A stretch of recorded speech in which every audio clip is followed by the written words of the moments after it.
Hey, what's up, everybody? Welcome to Trust and Believe. I'm your host, Shaun T. And today we're going to talk politics a little bit with something that I don't feel needs to be a political issue at all, but it is.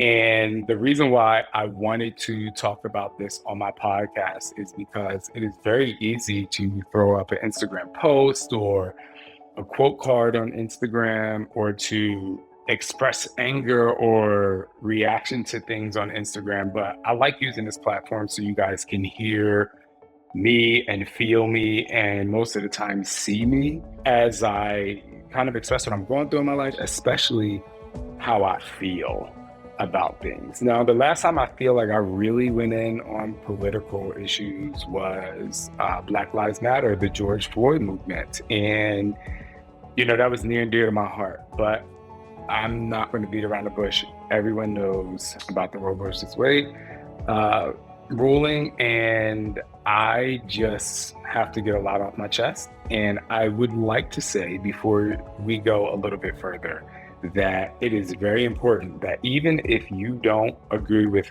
the way that I think and feel and my experiences in my life, which is hard to disagree with someone's experiences anyway, I have spent a lot of time listening to the way other people feel without one interrupting them and trying not to be judgmental. And I feel like everybody should be able to do that so that they understand what other people are coming from. And so I just ask that you do that, even though I'm going to be very passionate as we continue on. So get ready to trust and believe. Somebody say hell yeah!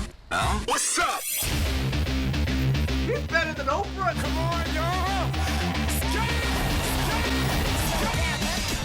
This is Shaun T, and it's time to trust and believe.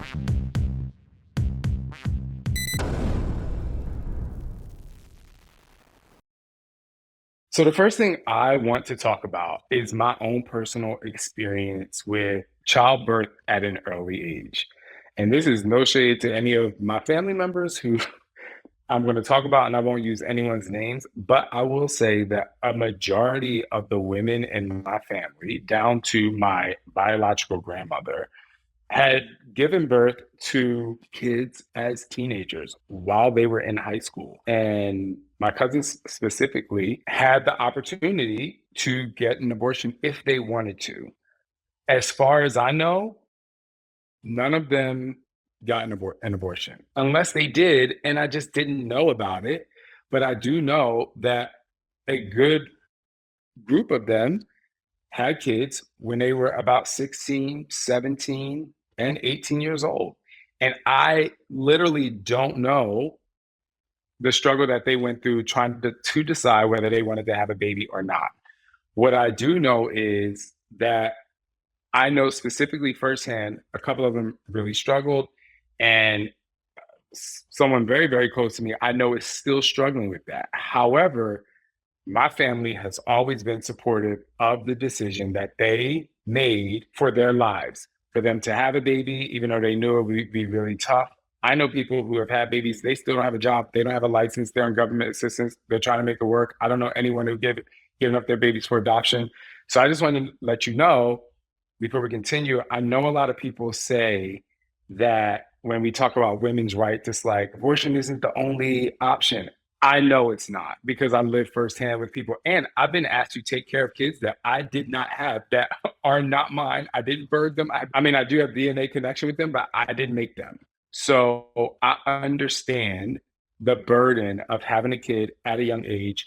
I also know people who had a miscarriage and they didn't want kids.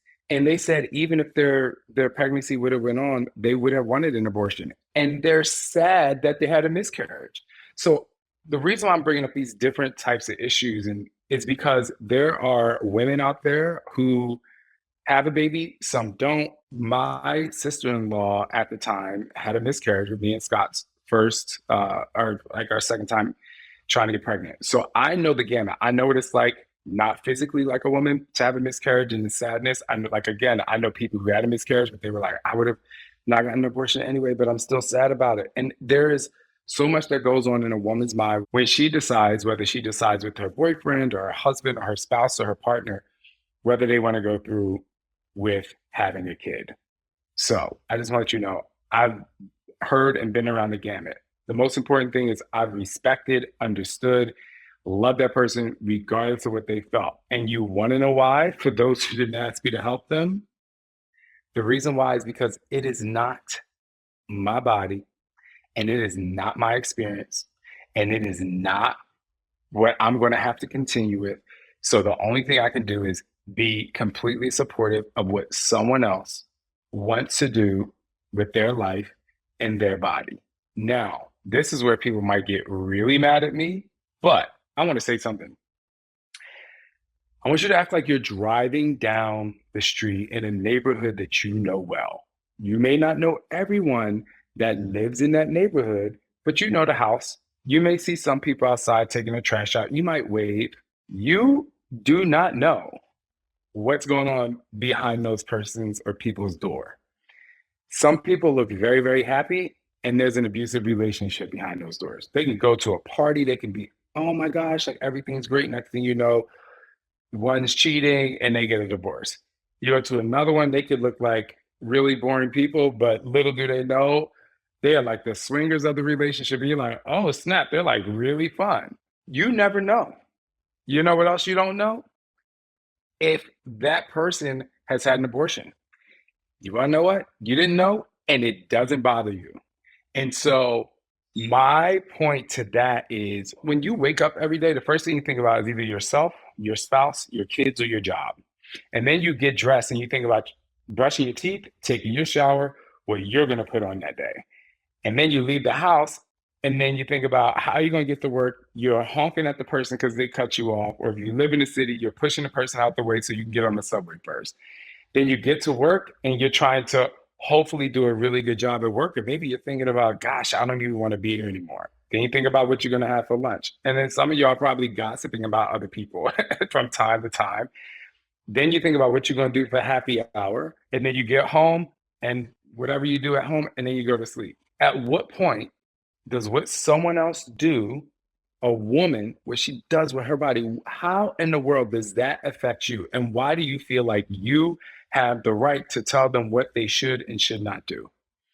Now, a lot of people would say things like religion, the separation of church and state, right? The separation of church and state. But some of y'all out there combine church and state when it's convenient for your argument. Some of y'all be like, oh my gosh, why don't you give it up for adoption? There's many programs. My question to you is, how many of you have adopted? How many of you have fostered kids? How many of you have done what I did when I was a kid and I was standing on a corner with my grandfather after we went and we got food and took it around to the neighborhood? How many of you all are going to low income homes, low income neighborhoods, and giving, instead of giving tithes and offering in the 10% in the church, how many of you are giving 10%? How many of you are giving 10% of your earnings a month to go around and say, you know what, I want to help someone that's just less fortunate than me? The only time I see people give is now we have this GoFundMe if someone gets really sick, if someone can't pay for a funeral, because it's posted about, and then you post that you did it. And I know that a lot of people love people and they want to help, but a lot of people do it for clout. But like, are you going? I grew up with people and families who foster kids, but it wasn't a lot. It wasn't a lot. I actually met someone in New York City a few weeks ago. He and his husband fostered many kids and they adopted. But the majority of us out here didn't do it, and we don't want to do it, but we have a nice time talking about why everybody should do it. So before you put the argument up of, well, they should just give that person up or that kid up for adoption, why don't you adopt the kid first? Actually, why don't you adopt two kids first? Actually, why don't you start a college fund for a kid you don't know who's in a home that can't even afford new shoes or a nice Christmas? So this argument of there's many other options, you're talking about the options because it's a good argument, but you're not donating your time or your money. Now, I'm definitely not someone that's just saying like, oh, get pregnant and have an abortion, get pregnant and have an abortion. I'm not saying that because I think that too can be detrimental, could mentally affect someone. So I understand that, but that's not everyone. And so for you to be out there thinking that this person or these people, and you should have a say in what they do when you're not even offering your fucking help, this is so goddamn annoying that I can't even believe it's a possibility. And so the next thing I want to say is we're going to talk about, I'm not going to get into healthcare and I'm not going to get into what happens to a baby or a mother as she's carrying a baby because I'm not a doctor. So I can't really speak on the negative health effects of pregnancy, even though I know people who have had pregnancies and I know people who came close to dying while they were pregnant. But I can't talk to that because I don't know specific facts, but I do know that's a thing. But I want to talk about people who are raped, people who are abused, incest, right? I want to talk about this because one of the things that just, I mean, it infuriates me is that they're saying every life matters, even if a person, I don't care about the age at this moment. I care about the age, but I'm gonna say, I'm not talking about age. I don't care if it's a 35-year-old woman or a 15-year-old girl. At the end of the day, I'm gonna say it like this. I'm a man. At 8 years old, a man tried to put his penis in my butt. And to this day, from being raped at 8 years old, I still deal with the trauma of that. No possibility of me getting pregnant, no possibility of me having to raise a kid because I got raped, but the mental anguish that I still have to fight to this day, and I still bring up in therapy to this day, even though I've made many, many, many leaps and bounds of progress in my mental health by going to therapy, like I still to this day can have a nightmare about that.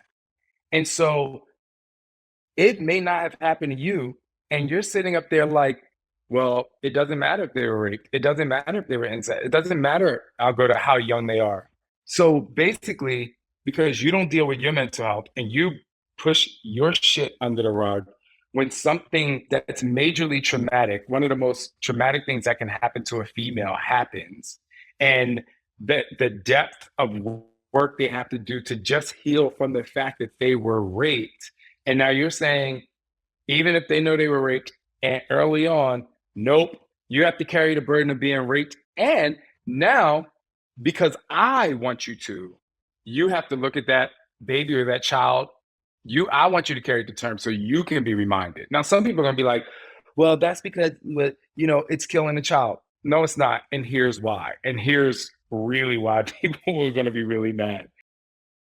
In this life, I can ask every single person from the time that they can actually talk, did you know what it was like when you were a month after you conceived? Not one person is going to remember that. But you know who's going to remember? The hormones, the throwing up, and if they did have any medical issues, you know who's going to remember that? The woman that's carrying it. And I know plenty of people who had lots of fear during pregnancy. Again, I can't get into the medical stuff, but I do know the mental stress from them that goes behind or around having a baby and them not wanting to do it. And then I got to go back to religion for a little bit because I love Zozo wrote on Instagram. She's like, don't bring religion into it because Mary had a baby and she didn't fuck anybody. And it's like, you guys are going on this like religious thing, not realizing that there are hundreds, I don't even know how many religions there are in the world. And all of y'all preach something different. Everybody's going to hell because this religion says you should do that. This religion says you can do that. But it goes back to what I said before. At what point does religion, what does it have to do with our Constitution? The Star Spangled Banner says the land of the free. And I'm like, I'm trying to decide when they're going to change that line. Because this is not the land of the free and it's not a separation of church and state. This is the land it's coming to be. And with this ruling, it is 100% it is the land of people trying to control other people. And one of the things that's just like really frustrating, and I know I'm kind of going on a rant here, is I want to take somebody like Clarence Thomas, who's a black man in an interracial relationship, probably old enough to remember when we had to drink out of different water fountains than black people and sit at the back of the bus and have to march for rights. And my mom got chased by the Ku Klux Klan. I'm like, this is literally in line with that way of thinking because it's convenient for you because you're not a woman. It's like, I can rule this way and I agree with this. But if it came down to interracial marriage or segregation, then it hits home to you. So now it's like, oh, like that's just too much. Just at the end of the day, I just need the answer from people. What in the world and how in the world is it going to mess up or bother your life if a woman decides that she wants to do whatever she wants with her body? I think I just have a really hard time understanding that. And I listen to some interviews. I try to stay away from the news because I believe that all news pushes their agenda and what they want to say to make you think the way that they want you to think during that program. However, some of these interviews that I heard, they were very like open-ended questions to people, just like, okay, well, answer this question about why you don't think women should have rights. And the first thing they say is like, well, we're going after the rights of the baby. And then I go back to, and I know I sound redundant, but I'm like, are you going to take care of that baby? Well, we have adoption programs. And the person who's spearheading the adoption programs has never adopted. And I say it again because I'm just like, this is crazy. This is absolutely crazy. I just know as a black man, from the time I was 13 years old, when I was allowed to go to the mall by myself, and I went with my white friends, I was the only one that got followed around the store. I was the only one that was asked multiple times, was I going to buy something? And if I went over there, I got three of my white friends over there. No one would be over there because they'd be following me. It happens. I mean, it still happens in stores. Like, I can walk in with my Giuseppe's. I can walk in with, my Louis Vuitton backpack. I can walk in with it, and people are still. And don't tell me like, oh no, you're being paranoid. No, I've been around it enough to know. And what is it about people that looks at black people, looks at brown people, and now you're looking at women? So it's like no one can win except for the white man. And it sounds so crazy. I'm married to a white man. I have plenty of white best friends. I know people hate, but I got a white best friend. But I'm like, isn't that crazy? Because my grandmother used to tell me like women couldn't vote and women weren't allowed to have a credit card and women weren't allowed to buy a house. And I know a lot of people have talked about we're going back, but I'm like, but it's way beyond that. We're going back to a time where women just did not have equal rights. It was literally almost as bad as black people not having rights. It's like the hierarchy is just insane. And if you don't see that it is about hierarchy, it's about the man having the control, the man of the house, women not being allowed to wear pants. My grandmother didn't wear pants until my grandfather died. I love my grandfather to death. But like I took her to JC Penney and I said, Mama, we getting some pants. And that was the first time I cursed in front of her because I'm like, we gonna curse. I know you was the first lady of the church, but come on, like it's just the word. She would be laughing at me. She was already like almost 90 years old. But she got a pair. I was like, what's your favorite color? She said hunter green. I got a hunter green sweatsuit for her. She was so happy. I remember she would only wear it in the house. She said, oh, Shaun, I can't be seen outside. And it's funny, but I'm like, you can't be seen outside because the Bible says that you're not allowed to put your legs in something that's really comfortable. You have to wear a skirt. You have to wear these stockings because where she was at the time, she couldn't even wear bare legs. And so when I think of this and I think of women's rights, I think that that's the most frustrating thing.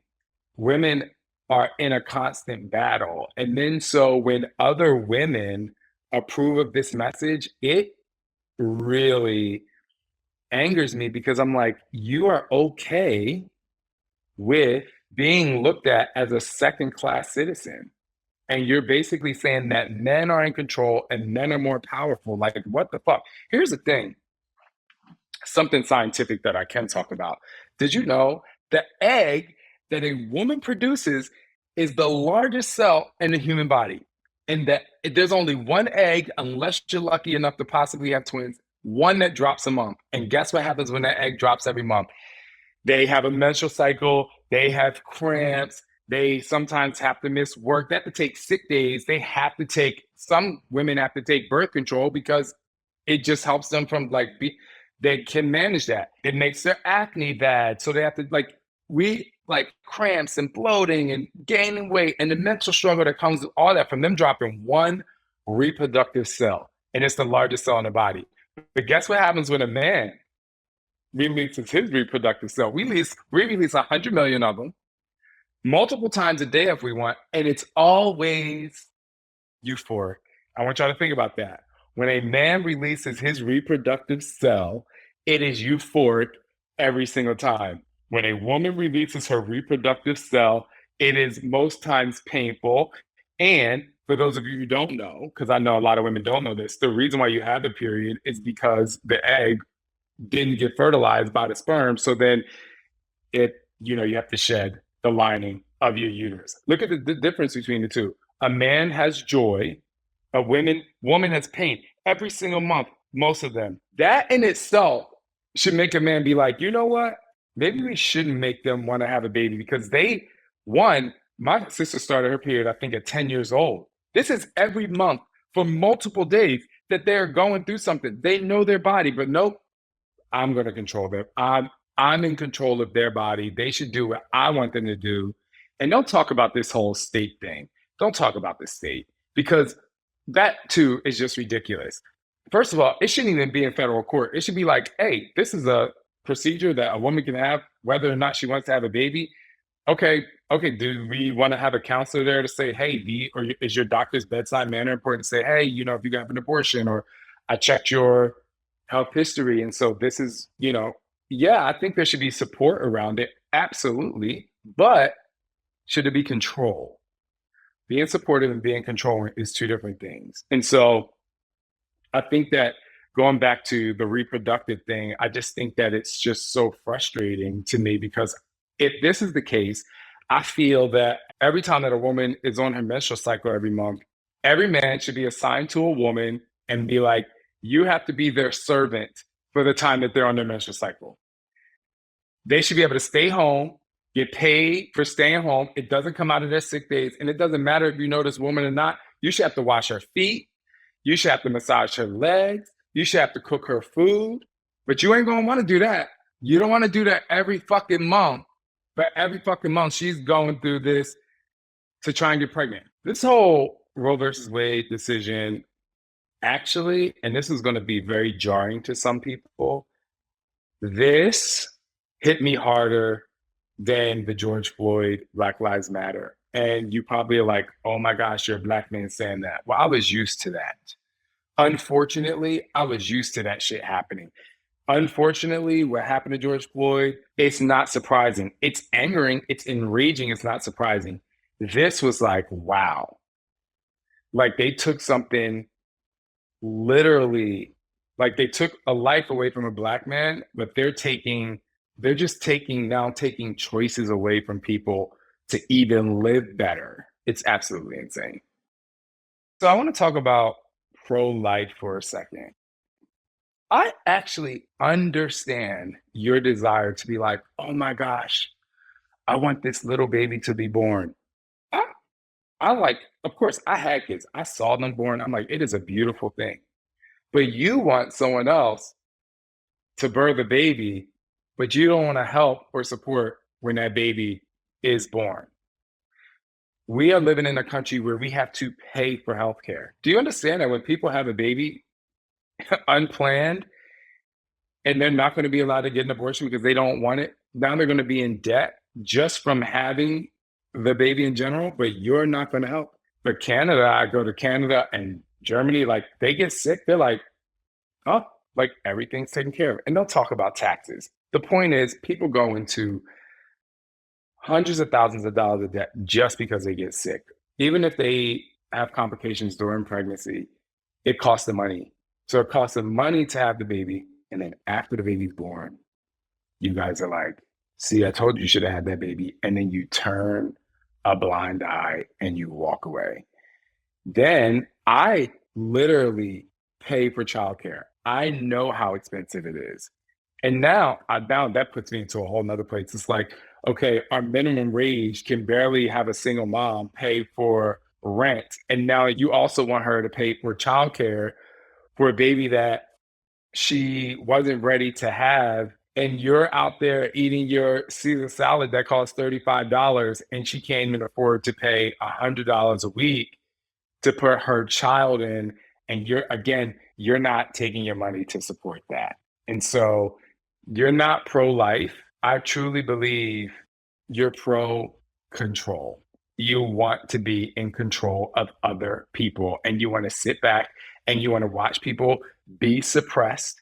And you're like, oh, sorry about you, because you were either born into money or you are part of a race that doesn't get discriminated against. It's so fucking crazy that you want to force somebody to do something that not only that they don't want to do, but they have a really difficult time being successful at, and you still don't want to help. My position on this is women's rights. A woman a woman's right is a human right. And so for you to think that you can take her rights away is annoying. And the last thing I'll say is I just want to compare this to, like, let's say something like cancer and chemotherapy. Abortion because you need to save a life, abortion because of mental health, is a medical procedure that a woman decides to do to preserve her life and to keep her happy because she's lived her life. She knows what she can handle. It's the same to me as someone who's going through cancer. Their doctor gives them the option to go on chemotherapy or radiation or homeopathic. They have a choice. Why do you want to take the choice away from someone who has lived their life? And they're the ones that has to decide what they want to do with this, especially for those of you who don't want to help. Listen, this is my stance. This is what I believe in. If you agree, great. If you disagree, great. But I'm just like a big fan of women. And I was raised by a single mom. And yes, my mom decided to have a babies, multiple. But I know it was a struggle for her. She had support. Sometimes she didn't, but not everybody does. And so please stop trying to control other people's lives.